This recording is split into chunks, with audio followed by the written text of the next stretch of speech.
This is the Fix Your Sciatica podcast.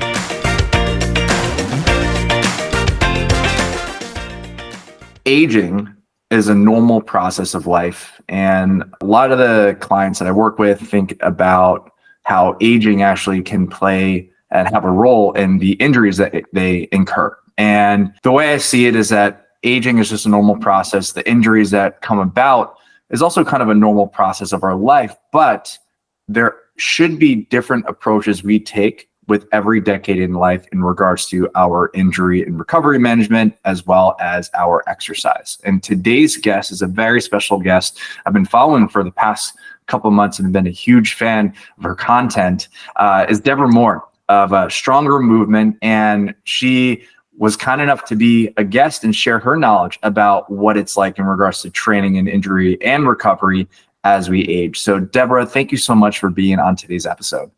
Well, thank you. It's a pleasure to be here. I'm excited. I'm so excited. I remember thinking about reaching out to you, and I was a little nervous. I was thinking, with someone as big as you, would you even be interested in being on an episode? And I was so glad that you were able to say yes. And so for the listeners who might not have, say, an active social media, tell us a little bit more about yourself and the journey that brought you to where you're at today. Well, I'm 53. That's the first thing to put out there. So all of you over 35s or over 40s out there, I feel you. I know what you've been through or are going through. So I have actually been fairly active my whole life. But as an endurance athlete. So I've had my fair share of experience with endurance and injuries and all of that sort of stuff. But in my late 40s, I decided, 49 to be exact, I was kind of bored and decided to try this thing that I'd heard about called CrossFit. And so let me just say, I had never really done any strength training before ever. A lot of endurance athletes in my generation just didn't do that sort of stuff. So it was very intimidating. I didn't see a lot of women in my sphere, and I'm not talking about the elite CrossFit women who are amazing. I'm talking about a 50-something kind of weekend warrior, but who's wants to be competitive. I didn't see a lot out there on social media. So I started posting my workouts, the things that I just did every day on Instagram, and just tried to make it look like, an everyday fun event. I love this stuff. And I wanted other women, especially, I'm quite sort of female focused, although I do have a lot of, male followers in the CrossFit sphere, in the lifting area follow me as well. But that was the goal, was just to show women of my generation what actually can be done in your 40s and your 50s. Things aren't over when you hit 40. So that's basically why I got onto Instagram. I love that. I'll share with you, I was an endurance athlete myself, not an Ironman triathlete, but I was a distance swimmer out in university. And so I had the opportunity to spend 6 hours a day training, 6 hours a day of swimming. My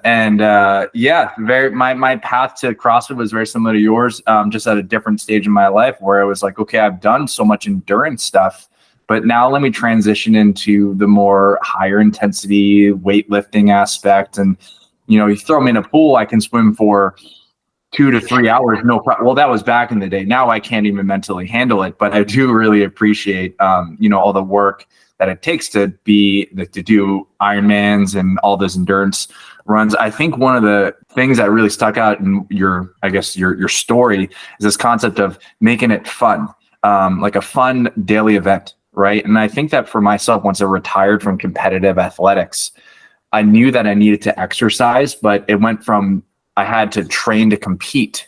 Right. Now I was like, why am I doing this? I was like, I know I needed to be healthy, but I looked back in regards to how do I stick with the program? And ultimately, I had a fun time. And I'm also at this point in my life where I want to have fun and play when I'm doing these activities, which is one of the reasons why I'm sticking with it. And so I appreciate that you shared the concept of fun as well. But I do think that you can still be competitive and have fun. And I think that's something a lot of certainly my generation don't understand. It doesn't have, being competitive doesn't mean you have to actually go beat the person next to you. I just go out there to beat myself. If I see a woman who's a few feet ahead of me, I just did a high rocks race on the weekend in Chicago. If I see a woman who I think is my age group a few feet ahead of me, am I going to try and overtake her? Sure. But I'm out there to beat myself. And that's where the competitive spirit comes in. But it's still fun. Yeah, it's fun. Things that will actually like bring a smile to your face. Right. That's, as we age, we realize that life is too short to do the things that you don't like doing. Right. And so to be able to focus on things that bring a smile to your face and are so much fun. And so let's talk about this concept of aging. Right. And so when it comes to transitioning from various different decades of life, I think when I was owning a gym a couple of years ago, I wrote an article pretty much saying how I realized that I was no longer in my 20s. And the big statement of that was I realized I was no longer in my 20s was because I had like a 5-day hangover after 4 drinks or cocktails. And I realized, oh my gosh, I can't drink. Not like that was a lot of to begin with, but I said, okay, I need to wind this down. And so with your experience, I know that you work with mostly adults in their 40s and 50s. Let's talk about the transition from the third decade to the fourth decade. What were some of the things that you learned just from like how you felt while being like those things during that transition? Yeah, so the end of my 30s into my 40s, I had already stopped doing Ironman. I did my last Ironman aged 35, I think it was. And I actually got pregnant with my eldest, who is now 17. So it was a huge transition in all sorts of ways. So in terms of physical endeavors, so I did continue doing some half Ironmans after that, but I realized that this phase of my life was now parenting and career focused. And I think that's the case for a lot of people. In your mid 30s, late 30s, you're kind of getting to the peak or where you should be developing the peak of your career. The peak of your parenting years kind of happen around there if you are a parent. Maybe your parents are getting older and you have to start thinking about those guys. So for me, it signaled a lot of, there was a lot of tiredness. And honestly, I don't know if it was related to age or just circumstance, but I had to start thinking about adapting what I did in terms of my physical activity. To your point, you realize that you're not recovering as quickly. That's when I first noticed I wasn't recovering, bouncing back from certain workouts. I would still be swimming, biking, and running, but I wasn't bouncing back the same way. I couldn't train 6 days a week. I had to take that second day off in the week. I had to do the stretching and mobility. That's when I noticed if I didn't do that, then for 2 days of workouts, I was struggling to, hit range of motion, or I just couldn't, go as fast. My legs just wouldn't turn over the same way. So definitely at the end of my 30s was when I started to notice those changes. Not at the end of my 20s. That was fine. This episode is brought to you by the Patient Advocate Program. Are you tired of not having support between your rehab sessions? Introducing the Patient Advocate Program, and we're focused on your recovery, and we're offering you 24/7 access to a doctorate of physical therapy. Stop waiting in line to be seen and stop spending hours doing long exercise programs. Imagine being able to get all of your care delivered straight to your phone. Best of all, it's affordable. We believe everyone deserves top-notch relief without breaking the bank. So why wait? Take control of your health today and visit ptpatientadvocate.com and book your free call with our experts. Yeah, it's I think that there was a couple studies that were talking about like peak muscle development and peak, like even just like physical performance kind of reaches, we'll say like it's like 25 to like 31, 32, and then it kind of starts to plateau a little bit and starts to decline slightly. I love the fact that you said when you're having that transition, it's not even a battle. It's just things like factors that we have to take into account are our life circumstances, like our life responsibilities, right? You have parenting, you have careers, and then also like the changes in physiology and how you learn that it is important to focus on your mobility, focusing on your warm-ups. Listeners, I'm going to be honest with you all. I actually hate warming up, but it wasn't until recently that I started working out in the morning. And originally I would start off with just maybe a 5-minute walk on the treadmill, just to kind of just like shake my legs off a little bit. But then I started following like an actual structured program where I actually had programmed warm-ups in there. And I would go through, grunt with my warm-ups, but then realizing as I'm about to do my lifts or do my workouts, I'm like, oh my gosh, I actually feel so much better. And right? Yeah, it's amazing.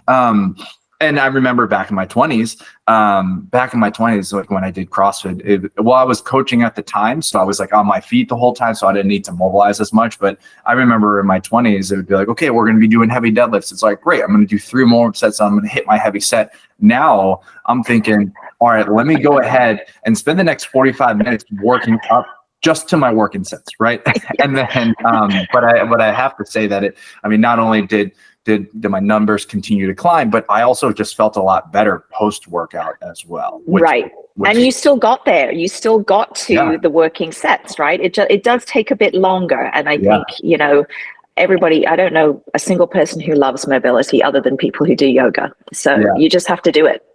Yeah, I like to think about it as like more of a means to it. And I know how good I feel when I do it. So I'm like, great, these are going to be the biggest focuses that I'm going to be addressing. And I also love the fact that you said that you realized that you couldn't do 6-day training weeks anymore. You had to add in that 5th day of rest. And I remember when I was a college athlete, I would literally train. It would be double sessions Monday, Tuesday, Thursday, and Friday, and then single session on Wednesdays and Saturdays. And then when I transitioned to CrossFit, like competitive CrossFit, we even train 5 days a week. So having that extra day, I said, oh my gosh, I feel so much better. I'm feeling not as beaten up. And I think that's very important, especially from like an injury prevention, but also from recovery. I've noticed that even as I transition towards the second half of my 30s, I'm thinking, okay, recovery is very important. And what's interestingly enough, it's like the better I recover, the better I can perform, the stronger I feel. So, and I think, right. Yeah. And we live in and I think, because you're up in Canada, I know out here in American society, it's always that grind, push. If I'm resting, I'm not making those changes. I just need to keep pushing. And this evolution with what you've noticed too is huge. It is, although I still think there's a bit of a problem. I mean, US and Canada or any of the Western societies, it really is a lot about more is better. People always think more is better. More of a good thing is always better. Not necessarily, right? My triathlon coach used to warn me about junk miles. I used to go out there and on my active recovery day, I would go for a run. I'm only doing 10K. And he's like, 10K of what though? Do you feel good? Are you hitting decent pace times? It's not, more is not necessarily better. So that's the number one thing that I started thinking about in my late 30s. And as I went into my 40s is, it's quality over quantity for sure.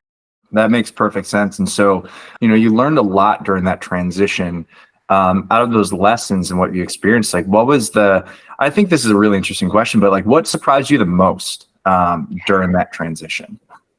Well, what surprised me the most was, you hear, especially as a woman, because, you're getting to your 40s and women are starting to head towards perimenopause and you hear all the horror stories, just like you did if you were pregnant. It's terrible and just you wait and it's all downhill from here when you hit 40, apparently. The thing that surprised me the most was it's actually not all downhill. Mindset plays a huge part in how your body performs. Sure, things get a little more tired, things are a little more sore. You don't maybe move as easily as you used to when you were 20, but I was just fine in my early 40s. I was still out there running and swimming and biking. I started doing boot camp stuff. We were living in Singapore at the time for my husband's job. and there was this fantastic outdoor boot camp. I was still working it, and that shocked me. I thought it was supposed to all be over, and I was supposed to be deteriorating at this point. But I didn't notice any of that. In fact, I was getting better in many things because I had switched it up, and because I was doing a lot more mobility work. I was taking that extra day off. I was actually performing better. So that was actually the biggest surprise.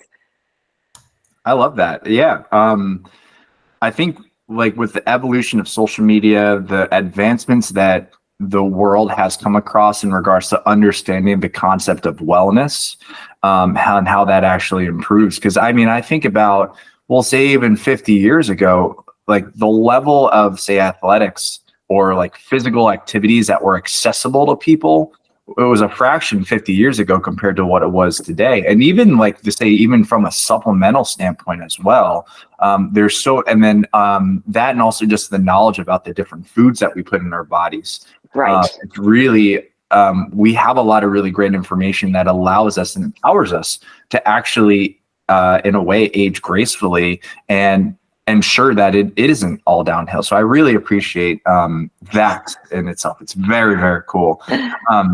So let's talk about so we talked about the transition from 30 to 40s, right? And so let's talk about the next transition from the 40s and 50s, right? Transitioning into that. Tell us a little bit more about some of the things that you've experienced or learned with this transition. Yeah, so similarly, I would say my mindset, I don't know if I'm any different to other people who stay in some sort of physical activity into their 50s, 60s and beyond, but I think my mindset had the same sort of play on how I approached life, in that I wasn't ready to give up yet. I wasn't ready to settle. People still told me that it was, just you wait till your 50s, much like they said when I was reaching my 40s. Just you wait till your 50s, wait till menopause hits, and it's terrible, it's awful, it's like the worst thing I've ever experienced. And I thought, well, hang on, I've done 5 Ironman races, which is pretty brutal. I have been pregnant with and birthed 3 children. I've lost a parent. I've kind of done some pretty awful things. I mean, I haven't had the worst life in the world, but I've done hard things. How bad can it be? So that's the attitude I went in with when I realized I was turning 50, and we were we in the middle of the pandemic at that point? Yes, we were. We're in the middle of the pandemic. I have actually younger children despite my age. My 2 youngest are 10-year-old twins. So I was homeschooling grade 1 twins. And I just think that transition period was just much the same, because I have done hard things. Maybe as an athlete, I've learned how to pace and see, the next kind of 10 meters versus looking for, when I hit the finish line. Because in Ironman, you never do that. And in CrossFit, even if it's just a 6-minute AMRAP, right? You don't look at the end, you just look at the next rep. Just get through the next rep and then see what happens. So that was the approach that I had. So I actually found the transition emotionally and mentally reasonably easy. Physically, there have been some challenging moments. My sleep, which was never great to start with, got worse, and that makes recovery quite difficult. I do have joint pain. I had the knees aren't always cooperating. My wrists aren't great. But I like to tell myself it's because I'm lifting heavy. I'm doing 140-pound squat cleans. Of course, my knees are not going to feel great. I'm doing front squats with my wrists like this.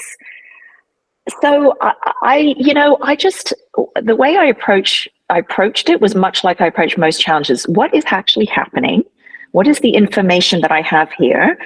And how can I use that information, and what can I do about it? Who can I ask about it? Who can I get to help me with this?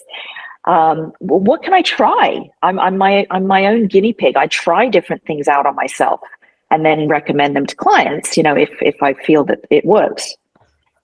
That's great. Yeah, I think there are a couple of really powerful pieces from what you just said. And I think as we're describing, say, each decade in life, we're kind of talking about various different, we'll say decade, but we can also say just chapters, right? And it's always really interesting. And I get this conversation a lot when people say like, well, don't you miss, say, your college days in college swimming? And the reality is I'm very appreciative of college swimming. It's one of the reasons why I have the work ethic that I have today. Do I wish that I was training that much? No, absolutely not. Right. Do I miss, actually, even looking at like back in college, like, do I miss the parties that I did back in college? And the reality is, like, at this point in my life, like, I recognize that it was fun, but going out and doing stuff like that is no longer interesting to me. And so I appreciate being able to say, like, okay, this is a chapter. And the last thing you said was like taking a step back and kind of looking at the scenario, right? Like, what is happening? What's the information that I have? Like, what can I do about it? Which I think it allows for us to actually put the power back into our own.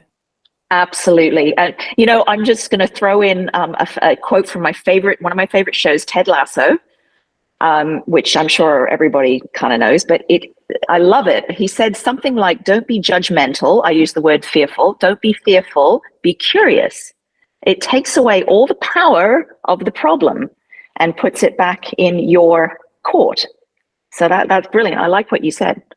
I love that. And listeners, if you've been listening to this podcast, we've talked about how we actually view or recognize our pain can actually influence the intensity. So if we're looking at it saying, okay, I have joint pain, but I have joint pain or I'm having sciatica pain because I did this, it allows us to be more detectives, allows us to be able to problem solve as compared to, oh my gosh, I have this pain. Why is this all happening to me? It then relinquishes us of our power, and it makes it even more challenging, and also makes the pain even more intense.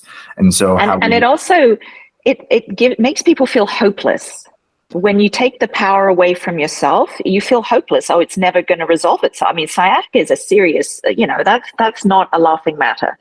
But if people think, oh my God, I can't do anything about this, then there's hope. There's no hope there, right? Yeah, and we need the hope, because that's what is going to fuel us.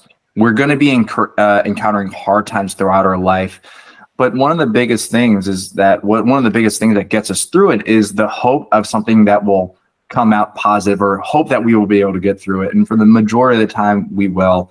And listeners, this is not to say that like whatever you're dealing with, like I think the weight of everything that we're dealing with is very real. I think it's important for us to recognize that there is hope to recover, and that we're not always we don't necessarily have to be at the mercy of our age, of our circumstances. And I think that's one of the really cool things I have over the past 2 years have come across the concept of stoicism, right? To be able to see, what can we do, and we can change our response to it. We can't change the situation, but we can change our response, which I think is extremely powerful. And so, Deborah, going through this transition, right? Like you've had these changes, you realize that it wasn't as bad as you thought. And I think I answered this question, but what would you say like the biggest surprise throughout this transition was for you?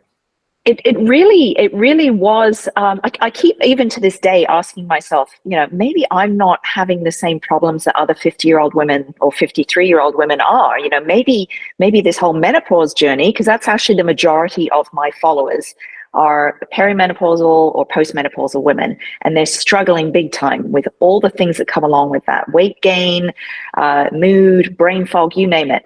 And I thought, well, maybe I'm just not going through that stuff. Maybe I'm lucky and I dodged it. Maybe it's genetic, which it is to some point. But I know from all of my active friends who are in their 50s or beyond, who've been through menopause, that our level of activity, the fact that we continue to be curious about our bodies and what it can do, the fact that we continue to not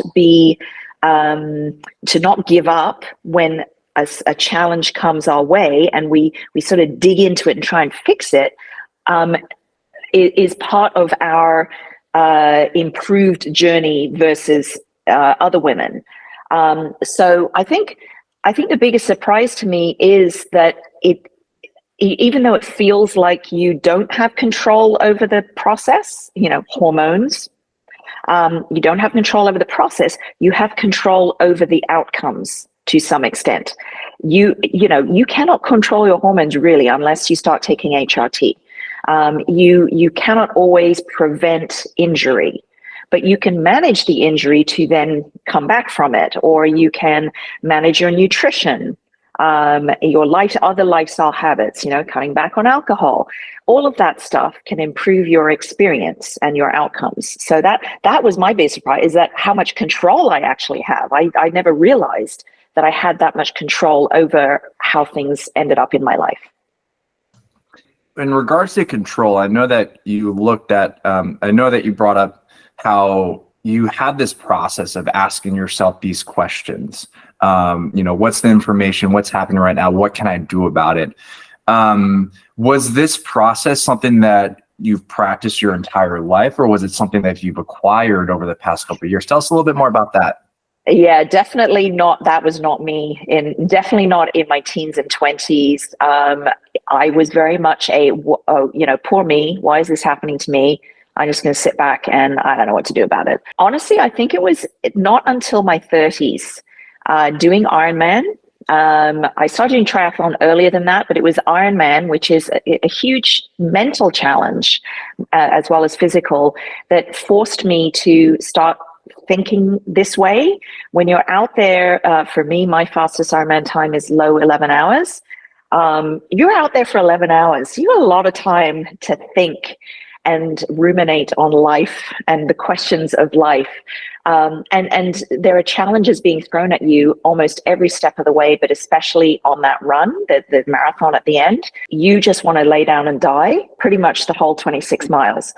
But you ask yourself, well, okay, so what is happening here? There has to be a reason I feel so terrible. And it's not because, the race is harder for me than it is for other people. Everybody else is on the same race course. So maybe it's my nutrition. Maybe I didn't take enough gels in. Let's try that. And so, this process happened during the training as well. So I think that's where it all started happening for me, where I started to realize I just need to question things a bit more, that things are fixable. Not every single thing is going to be fixable, but many, many, many things are fixable. And you will get to a point that you're satisfied with. It may not be perfect, but you'll be satisfied with it. I love that. Being able to problem solve and go through those problem scenarios in your head. I think sports and athletics is actually the perfect environment to do that, because it's in a relatively, I like to call it a low stakes, right? Like you can't ask these, it's a little bit harder to ask these questions, say if you're in the middle of, say like a job meeting or a business meeting, everything like that. You can't really experiment much because there's a lot of other different factors. I find that in sports, fitness, physical activity is one of the very few opportunities where it's a relatively safe space to try stuff out, because you're the person who's kind of getting the outcome and you can actually experience it in real time. And I learned the same thing when I was swimming in university and college. I remember people, when I swam the mile and longer distance and stuff. We have 3.5, long practices. And I remember points in time when people would be like, Ashley, you're such a tough guy, going through these long endurance races. And I said, I'm actually not tough at all. During those races, I would say, this is painful. This is painful. This is painful. What can I do to make me finish this race faster, but with less pain, right? So it was my version of pain to be able to say, okay, this is how I was able to get to finish the race. And so, yeah, I think athletics and physical activity, and that's one of the things I loved about CrossFit, is you had this opportunity to, in a way, quantify your performance, your outcomes, but then also you're kind of in it, being able to say, how can I do this? Do I need to try this?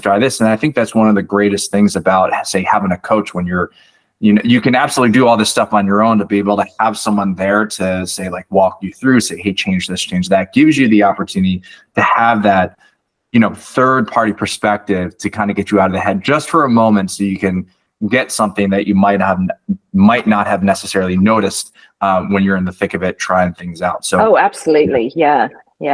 Amazing. Okay. So you brought up some injuries, right? So let's talk about the injury part of it, right? So I know that we'll say like typical tissue healing time is around 12 weeks for the average human being. It is a little bit shorter when you're younger. So like kids will break their arms and then like say 8 weeks they're fully healed. It's a little bit longer as we get age. So I think it was one of your social media posts. I think you said that you might have dislocated your shoulder. One, is this your first injury? And like during that recovery process, like what were some of the things that you learned as compared to what it was like when we were, younger? Oh, goodness. Yes. I dislocated my shoulder March of 2022. So a year and a half ago. And then I think, we're not 100% sure, but I think I subluxed it again last April. Something definitely happened to it.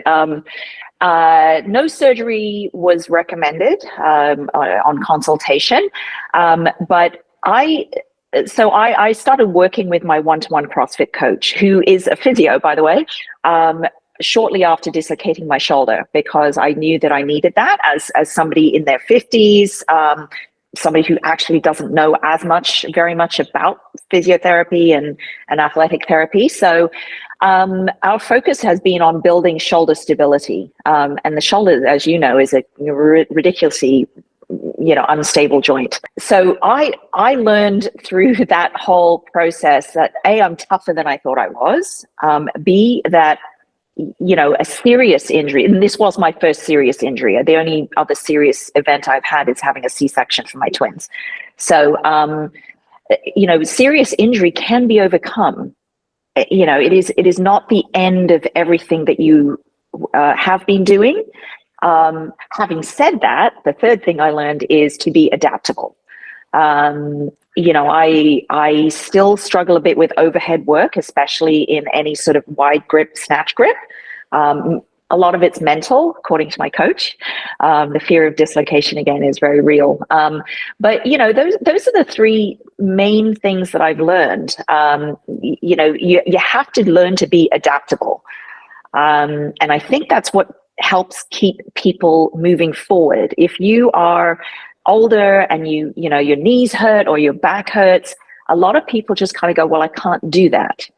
I can't do squats anymore. I can never do those again. And my feeling is, well, how do you know? First of all, consult an expert who's used to working with athletes. And second of all, modify it, scale it, but give it a try. I scaled hugely. I still am scaling on certain things. So that's my philosophy, is to adapt, scale and adapt, but don't give up. Whatever you do, just don't give up. And that's one of the things I learned as I began my professional career as a physical therapist in a CrossFit gym. And that was one of the things that really made me fall in love with CrossFit, was the infinite scalability. There's opportunities to modify. And I think when you're working with a coach, even like particularly, especially on a one-to-one basis, is that you have the opportunity to get real-time modifications specifically for you. I can see how it can be quite intimidating when you're, say, nursing an injury and you're a class of 15 to 20 people, how you might not necessarily feel comfortable saying, hey, can I have a modification? Just go through it. But I think if you're working with a coach, or even whether you're working with a coach or you're in a group class setting, the people who are there to help you are actually there to help you. So I think it's very important to be able to, for sure, say, hey, my shoulder's bothering, my knees are bothering me. What can I do to modify it? Right. It's extremely important. And I love your number one, how do you know that you can't do it? And number two, modify it. And made me think about one of the most common things that happen as we age is this is arthritis. It's the doctors like to call it normal wear and tear. I think that normal wear and tear is a little too aggressive. I like to say arthritis is kind of like wrinkles. Wrinkles, it's like a normal process that we develop over time. And the reason why I say this, there's a ton of people who are going to have crazy arthritis, but they're not going to be in pain. And there are going to be people who maybe not necessarily have arthritis, but they're in a ton of pain. And so we have to ask, well, what's the difference? And one of the easiest things that we can say, it's like, oh, it's the arthritis that's causing the pain. But what's really interesting is that when you're dealing with arthritis, movement is actually the best medicine for us to do that, because it lubricates the joints, improves blood flow, and it might hurt for the first 3 to 5 repetitions because things are going to be stiff. And what's really interesting, I work with some folks who are on the 80 to 90-year-old spectrum. And what's really interesting is that, let's say, over the years with arthritis development, it because it's painful to move, we're kind of incentivized to not move, right? Yes. Which actually makes our joints even stiffer, which makes it even more painful to move. So it ends up just being this vicious cycle. But if I was able to be there, 10 to 15 years, maybe even 30 years before the accumulation of not moving, we might have been able to reduce a lot of that pain by just simply saying, well, how do we know we can't do this? But then also, number 2, let's modify it to make it so it doesn't hurt as much. Or if it does, right, what can we do to make it feel better? So I'm so glad you brought that up. This goes to that whole mindset that I find a lot. I get messaged this all the time, which is people using age as an excuse to just settle. That's the word I always like to use, is they settle. And I get it. It's really hard. Like, it's painful if you have really aching joints, but it's not impossible. And to your point, if you do move more, it actually improves. But a lot of people will use their age, and there's a guy I follow on Instagram who I absolutely love. You've probably seen him, the beard best you can be, beard the best you can be. He's a mobility expert, and he always says it's not your age, it's the fact that you don't move. And I really believe in that. I think obviously there are aging things that come with aging, like arthritis, that 20 and 30-year-olds don't necessarily have to deal with. But I think a lot of people in certainly my age group and beyond kind of say, well, it's just the age. There's nothing I can do about it. And there's nothing that frustrates me more than hearing those words. There's nothing I can do about it. Of course there is. Are you going to be the same as when you were 20? Maybe not. I'm better than when I was 20 in terms of my range of motion on a lot of things, my ability to lift heavy weight. I'm way better than I was in my 20s. But, who cares if you're better than you were in your 20s? Let go of your ego and just be the best, 50-year-old you that you can be. That's my feeling. Absolutely. And I think with all the life experiences that we acquire over the years, it allows us to really, really appreciate a lot of the really cool and amazing things. Like, I think now I live between Napa and San Francisco. And I know that now, like, I'm in my mid-30s, I enjoy wine a lot more compared to when I was in my 20s. Right. And so it's the same thing where at each stage in our life, we're going to have various different priorities. We're also going to have various different interests, right? Do I want to do another race? Absolutely not. But would I enjoy like hiking? It's being able to look at where you're at now, and what is fitting in your life. And so, Deborah, this has all been really helpful and insightful. I really appreciate you sharing your experiences with each of these decade transitions. And I'm so thankful that you're here. Let's talk about some of the action steps that people can take upon finishing this episode. We have 3 different categories. So let's just say for the listeners who want to get into, say, an active lifestyle, but are nervous about getting started because of either their injuries or like, oh no, I'm too old to try something out. What would your recommendations for them be? I always start by telling people to walk if they can. Every day. Obviously, there are some people who maybe are, not physically able, but most people are able to walk. And it doesn't matter if you're walking to the end of the block and back, but you do that every day. So the cornerstone of my coaching practice is on healthy habits, building healthy habits. And habit is the key word. You have to do that every day. Make it a part of your daily routine. So that's what I would recommend people start with, is the walking. It's the easiest thing to do, to incorporate daily. Even one of those walking pads under your desk, if you're actually somebody fairly physically able, but you're kind of stuck at your desk all day. But nice to get outside, fresh air, sunlight, start walking. And then aside from looking at their nutrition as well, that would be the next step, is looking at the nutrition. But if you're talking about physical activity, there are some amazing body body weight moves that you can do that help your mobility as well as your actual strength. So one of my clients started with just walking every day, and then she went to every 2 minutes, she would stop and do 3 air squats to whatever depth she could. Now, was her squat depth the same as mine? Would it be RX in a CrossFit gym? Maybe not. But she was doing a little squat every 2 minutes, 3 of them. And then slowly you start incorporating other basic body weight moves. And then the other side of things, which actually I recommend at the same time as moving with the walking, is the mobility routine every single day, because that's the number one complaint people always have that they put forward to me is everything hurts. I'm so stiff. My knees are terrible. I can't exercise because my knees are bad, or I can't exercise because my back hurts. Well, okay, if you can't do the walking or you can't do the squats, let's get you on some mobility routines. 15 minutes twice a day if you can. And that would be the ideal place to start for somebody who's maybe not even there on the walking yet. So that's the usual first couple of action steps. I mean, the major part of my coaching is actually the nutrition side, macros, healthy nutrition, which has a huge role to play in how you feel and how you move. So we try to do both things at once, but those would be the action steps for the movement.